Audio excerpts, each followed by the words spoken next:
दोस्तों, कहानी की शुरुआत में हम देखते हैं एक कपल को जिसमें लड़के का नाम रिचर्ड है और लड़की का जेनिफर। यह लोग शहर से काफी दूर अपने प्राइवेट हेलीकॉप्टर से एक डेजर्ट एरिया में वीकेंड हंट पर आए हुए हैं। रिचर्ड बहुत ज्यादा अमीर है। रिचर्ड ऑलरेडी मैरिड है एंड ऑफ जेनिफर के साथ एक सीक्रेट रिलेशनशिप में है। रिचर्ड और जेनिफर रूम में जाने के बाद फिजिकल होते हैं।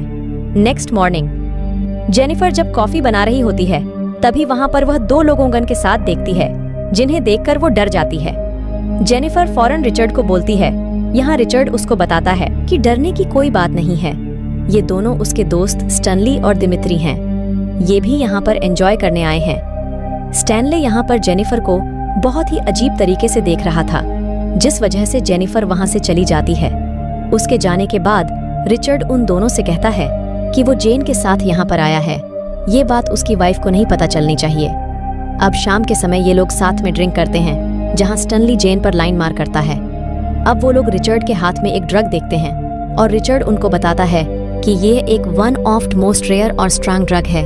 इसको लेने के बाद इंसान को कुछ भी फील नहीं होता। साथ ही वो बताता है कि लास्ट टाइम एक आदमी ने इस ड्रग को लेने के बाद खुद का ही पैर काट लिया था और ज्यादा खून बहने की वजह से उसकी मौत हो गई। अब रिचर्ड ये ड्रग जेन को दे देता है और उसको संभाल कर रखने को कहता है। जेन उसको अपने लॉकेट में रख लेती है। ड्रिंक्स के बाद जेनिफर रिचर्ड से डांस करने को कहती है, पर काफी थके होने के कारण वह उसको मना कर देती है। पर स्टैनले इस चांस को मिस नहीं करना चाहता था, इसीलिए वह जेनिफर के साथ डांस करने लगता है। अगली सुबह जेनिफर को स्टैनले से पता चलता है कि रिचर्ड किसी काम से बाहर गया है। स्टैनले ब्रेकफास्ट करते हुए जेनिफर से बातें करता है। जेनिफर भी स्टैनले की बातों से समझ जाती है कि उसके इंटेंशंस कुछ ठीक नहीं है, इसीलिए वो बहाना बनाकर वापस अपने रूम में चली जाती है। स्टैनले उसको विंडो से चेंज करते हुए देखने लगता है, जिसे वहां देखकर जेनिफर बहुत घबरा जाती है, जिसके बाद स्टैनले उसके पास आ जाता है। जेनिफर उसको ऐसा करने से मना करती है, पर वो नहीं मानता। तभी वहां पर दिमित्री आ जाता है, पर स्टैनले उसको वहां से भगा देता है और उसके बाद वो जेनिफर के साथ फिजिकल होता है। कुछ समय बाद रिचर्ड वापस आ जाता है और स्टैनले उसको सब कुछ बता देता है, जिसके बाद रिचर्ड जेनिफर के पास जाता है। जेनिफर अपने बेड पर रो रही थी। रिचर्ड उसको इस बात को भूल जाने को कहता है। साथ ही वो उसको बहुत सारा पैसा और जॉब का ऑफर देता है, पर जेनिफर रिचर्ड से कहती है कि उसको घर जाना है। वो उसे हेलीकॉप्टर बुलाने को कहती है। रिचर्ड बार बार जेनिफर से स्टैनले को माफ करने को कहता है। रिचर्ड को स्टैनले की साइड लेता देख जेनिफर को गुस्सा आ जाता है और वो रिचर्ड पर चिल्लाने लगती है। वो रिचर्ड को धमकी देती है कि अगर उसने हेलीकॉप्टर नहीं बुलाया तो वो उनके रिलेशनशिप के बारे में उसकी वाइफ को बता देगी, जिसे सुनकर रिचर्ड उसको एक थप्पड़ मार देता है, जिसके बाद जेनिफर वहां से भाग जाती है और अब रिचर्ड अपने दोस्तों के साथ उसका पीछा कर रहा है। जेनिफर एक डेड एट यानी पहाड़ के किनारे पर आकर रुक जाती है। वो तीनों उसको वहां पर देख उसको समझाने लगते हैं। रिचर्ड यहाँ पर फोन पर हेलीकॉप्टर को बुलाने का दिखावा करता है। जेनिफर उसकी बात मान लेती है और तभी रिचर्ड उसको धक्का देकर नीचे गिरा देता है। जेनिफर की बॉडी एक सूखे पेड़ पर जाकर अटक जाती है। पेड़ की लकड़ी उसके पेट के आर पार हो चुकी थी। ये देखकर स्टैनले रिचर्ड से पूछता है कि आखिर उसने ऐसा क्यों किया, जिस पर रिचर्ड उससे कहता है कि उसने जो किया वो सबको बचाने के लिए किया।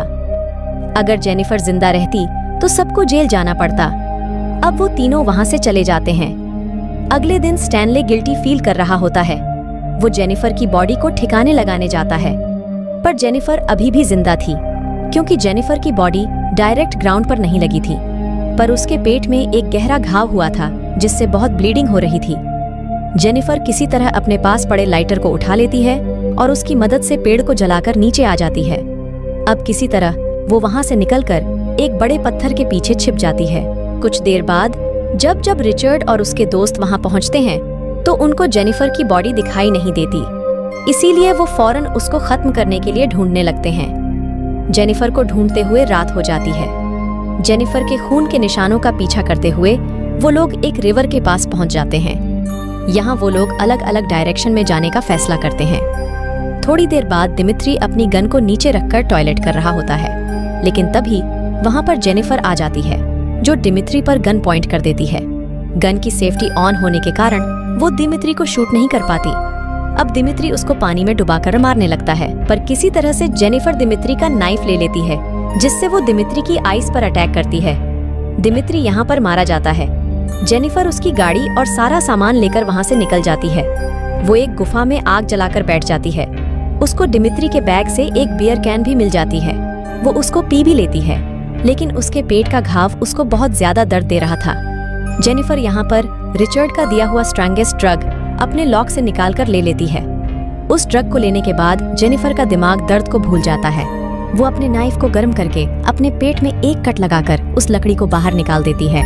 साथ ही वो ब्लीडिंग को रोकने के लिए बियर कैन को गर्म करके अपने पेट पर लगा देती है, जिससे उसका घाव थोड़ा ठीक हो जाता है। अगली सुबह स्टैनले और रिचर्ड उसी रिवर के पास आते हैं जहाँ पर जेनिफर ने दिमित्री को मारा था। स्टनली रिवर में मुंह धोने जाता है, तभी उसको दिमित्री की डेड बॉडी दिखाई देती है। उसकी बॉडी की कंडीशन देखकर स्टैनले बहुत घबरा जाता है। दिमित्री की बॉडी पानी में ज्यादा वक्त रहने की वजह से फूल चुकी थी और बहुत ही भयानक दिख रही थी। रिचर्ड एविडेंस मिटाने के लिए उस बॉडी में पत्थर भर के उसको वापस रिवर में फेंक देता है। फिर रिचर्ड स्टनली के फेस पर एक पंच मारता है, क्योंकि उसी की वजह से वो ऐसी प्रॉब्लम में थे। रिचर्ड फिर से जेनिफर को ढूंढने जा रहा होता है और स्टैनले उसको अकेले जाने से मना करता है, पर रिचर्ड उसकी नहीं सुनता। अब जेनिफर अपने घाव को देखती है जो पूरी तरह ठीक हो चुका है, पर जैसे ही वो गुफा से बाहर आती है रिचर्ड उसको शूट कर देता है। तभी जेनिफर की आंख खुलती है और उसको पता चलता है कि ये तो बस एक सपना था। ड्रग्स का असर अभी भी उतना नहीं था। उसे अभी भी कई सारी अजीब चीजें नजर आ रही थीं। कुछ देर बाद वो थोड़ा बेहतर महसूस करती है। वो गन उठाकर बाहर निकलती है। जेनिफर दूरबीन से उनको देखने की कोशिश करती है। उसको काफी दूर से एक मिरर का रिफ्लेक्शन दिखाई देता है। जेनिफर समझ जाती है कि वो लोग वहीं पर है।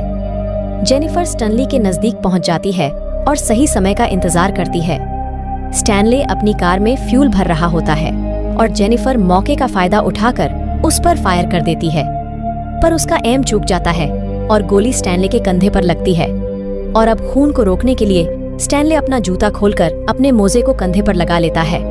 फिर वो कवर में आकर जेनिफर के ऊपर फायर करता है, जिसकी गोली जेनिफर के कान पर लगती है। जेनिफर अब वहाँ से भागने लगती है और भागते हुए वो कुछ कांच के टुकड़े जमीन पर फेंक देती है, जो स्टनली के पैरों में घुस जाते हैं। स्टनली अब कार से जेनिफर के पीछे जाता है। वो उसको कुचलने वाला होता है, पर जेनिफर भी बड़ी चालाकी से उसको शूट कर देती है और यहाँ पर स्टैनले का खेल भी खत्म हो जाता है। अब जेनिफर गाड़ी को लेकर वापस घर आ जाती है। वहीं रिचर्ड का स्टनली से कोई कांटेक्ट नहीं हो पा रहा था। साथ ही वो कई घंटों से जेनिफर को ढूंढ रहा था, पर वो उसको कहीं नहीं मिलती, इसलिए वो भी अब घर आ जाता है। रिचर्ड घर पहुंचकर थोड़ी देर आराम करता है और अर्जेंटली हेलीकॉप्टर भी बुला लेता है। फिर रिचर्ड नहाने चला जाता है। उसको बाहर से कुछ आवाज आती है। वो समझ जाता है कि ये जेनिफर है, लेकिन जब वो बाहर निकलता है तो वहाँ पर उसको कोई नजर नहीं आता। अचानक उसके ऊपर जेनिफर फायर कर देती है। गोली रिचर्ड के पेट पर लगती है और वो बुरी तरह घायल हो जाता है। वो भागने लगता है, जहाँ वो रूम में जाकर प्लास्टिक को पेट पर लपेट लेता है, जिससे कि उसकी ब्लीडिंग रुक सके। अब जेनिफर रिचर्ड को ढूंढने लगती है और उन दोनों में लड़ाई होती है। रिचर्ड जेनिफर का गला दबाने लगता है। जेनिफर उसके घाव पर अटैक करती है और गन उठाकर उसको मार देती है। जेनिफर घर से बाहर निकलती है और हेलीकॉप्टर भी वहाँ पर आ चुका होता है।